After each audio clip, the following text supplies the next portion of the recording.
हमारा इतिहास जो सदियों से एक कथा के रूप में हमारे साथ रहा, हर काल में एक नए फ्लेवर के साथ पीढ़ी दर पीढ़ी ने इस कथा से काफी कुछ सीखा और इसे अगली पीढ़ी को पास कर दिया।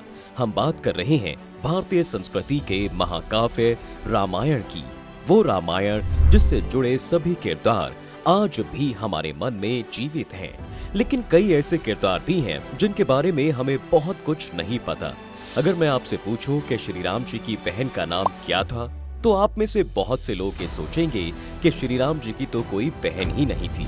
वैसे ही आपको शायद ही पता होगा कि शूरपणखा ने अपने भाई रावण के अंत की साजिश रची थी, लेकिन उसे भला अपने भाई के खिलाफ षड्यंत्र रचने की जरूरत ही क्या थी? और फिर रावण और बाली के बीच युद्ध क्यों हुआ?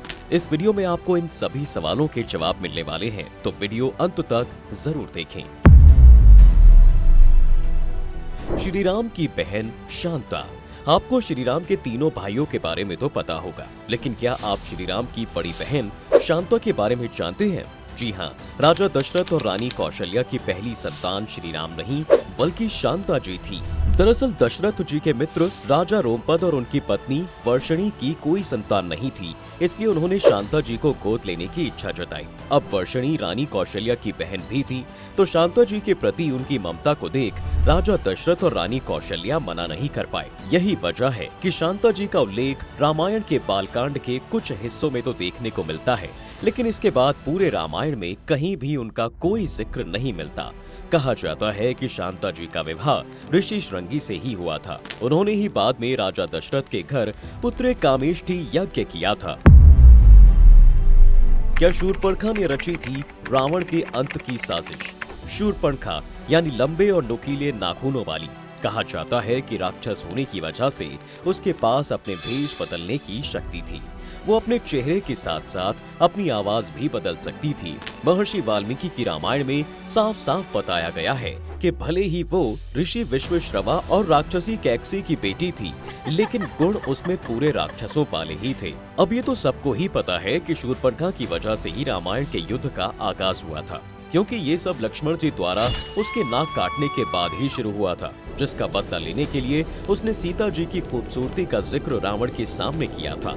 लेकिन असल में ये बदला उसने श्री राम और लक्ष्मण से नहीं बल्कि अपने भाई रावण से लिया था। जी हाँ, कहा जाता है कि राम और रावण के बीच युद्ध कराना शूरपणखा की चाल थी, क्योंकि उसे अच्छे से पता था कि श्री राम बहुत पराक्रमी है, इसलिए उसने ये सब षड्यंत्र रचा। लेकिन उसकी अपने भाई से आखिर दुश्मनी किस बात की थी? तो माना जाता है कि शूरपणखा को एक दानव विद्युत जिह्वा से प्रेम हो गया था, जो दानवों के राजा कालकेय का सेनापति था। शूरपणखा ने रावण की मर्जी के बिना उस दानव से शादी कर ली थी, और जब रावण को इसके बारे में पता चला तो वो काफी ज्यादा क्रोधित हो गया। उसे अपनी बहन का एक दानव से शादी करना काफी अपमानजनक लगा, और फिर रावण ने कालकेय से युद्ध कर शूरपणखा के पति को भी मार डाला। यहाँ शूरपणखा के अपने भाई ने ही उसकी खुशियाँ छीन ली थी। इसके बाद से ही वो अपने भाई से बदला लेना चाहती थी, लेकिन उसे पता था कि रावण बहुत शक्तिशाली है और उसे मार पाना लगभग असंभव है। ऐसे में जब उसे श्री राम के बारे में पता चला तो उसने जानबूझकर सीता जी की खूबसूरती को लेकर रावण को भड़काना शुरू कर दिया, और फिर उसके बहकावे में आकर रावण ने सीता जी का हरण कर लिया, जो बाद में उसकी मौत का कारण भी बना।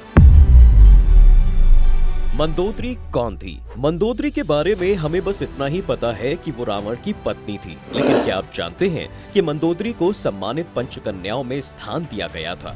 जी हाँ, जिनमें अहिल्या, तारा, द्रौपदी और कुंती भी शामिल हैं। मंदोदरी से जुड़ी एक कहानी के अनुसार उसका वास्तविक नाम मधुरा था, जो एक दिव्य परी थी। एक बार मधुरा ने कैलाश पर्वत पर पहुंचकर शिवजी को खुश करने की कोशिश की।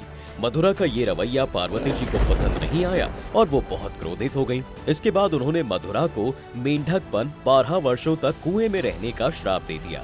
बाद में जब मधुरा ने पार्वती जी से माफी मांगी और उनसे इस श्राप को वापस लेने की याचना की, तब जाकर पार्वती जी ने ये कहा था कि वो इसे वापस तो नहीं ले पाएंगी, लेकिन उन्होंने कहा कि 12 वर्ष के बाद मधुरा अपने वास्तविक रूप में आ जाएगी।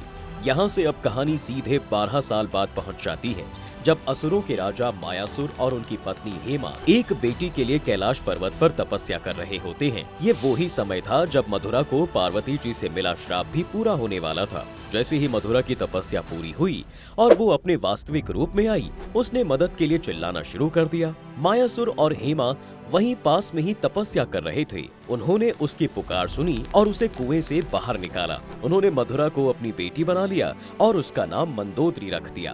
बाद में जब रावण ने मंदोदरी को देखा तो वो उसकी खूबसूरती से आकर्षित हो गया और उसने जबरदस्ती मंदोदरी से शादी कर ली। इस जबरदस्ती की शादी के बाद मंदोदरी ने अपने पति धर्म का पालन किया। मंदोदरी ने कई बार रावण को श्री राम से बैर न लेने के लिए समझाया भी था, लेकिन उसका रावण पर कोई असर नहीं हुआ। रावण और बाली के बीच युद्ध क्यों हुआ? देखिए, बाली रामायण के उन अहम किरदारों में से एक है जो श्री राम के द्वारा मारा गया था। इसके पीछे भी एक कहानी है। दरअसल बाली किष्किंधा का वानर राजा था, जिसने अपने छोटे भाई सुग्रीव का राज्य और उनकी पत्नी को भी छीन लिया था। बाद में सुग्रीव का उद्धार करने के लिए श्री राम ने बाली का वध किया था। लेकिन आज हम बाली और सुग्रीव की नहीं, बल्कि बाली और रावण की बात करने वाले हैं। आपने रावण के पराक्रम के काफी सारे किस्से सुने होंगे कि किस तरह से उसने तीनों लोगों पर आतंक मचा रखा था। देव या दानव, कोई भी रावण के सामने ठहर नहीं पाता था। बाद में श्री राम ने ही उसका वध किया, लेकिन श्री राम से पहले बाली ने भी रावण के दांत खट्टे कर दिए थे। दरअसल लंका का राजा रावण अपने बल व पराक्रम को लेकर काफी घमंडी था। वो कई राज्यों और राजाओं को हरा चुका था। उसे ये वरदान प्राप्त भी था कि उसकी मृत्यु किसी देवता, असुर, राक्षस, किन्नर, गंधर्व, सर्प या गरुड़ आदि से नहीं होगी। बस इस वरदान की वजह से ही रावण में बहुत ज्यादा अहंकार आ गया था। ऐसे में जब रावण को बाली की असीम शक्तियों के बारे में पता चला तो उसे बाली से काफी जलन होने लगी, जिसके बाद ही उसने बाली को युद्ध के लिए ललकारा और फिर दोनों के बीच भयंकर युद्ध हुआ। बाली को ये वरदान प्राप्त था कि उसके सामने खड़े दुश्मन की आधी शक्तियां भी उसमें समा जाएंगी। इस वजह से ही रावण की आधी शक्तियां भी बाली के भीतर प्रवेश कर गईं, जिससे वो और भी शक्तिशाली हो गया और इस तरह से रावण की हार निश्चित हो गई थी। बाली ने रावण को जेल में बंद कर दिया और हर रोज उसका अपमान करने लगा। बाली ने रावण का वध नहीं किया, लेकिन वो उसे प्रतिदिन अपमानित किया करता था। हर रोज बाली रावण को अपनी बगल में दबाकर चारों दिशाओं में घुमाता था। ऐसा बाली ने लगभग 6 महीने तक किया था। बाद में रावण और बाली के बीच मित्रता हो गई थी। तो दोस्तों, ये थे रामायण के कुछ अनकहे किरदार और किस्से, जिनके बारे में बहुत कम कहा और सुना गया है। क्या आपको श्री राम की बहन के बारे में पता था?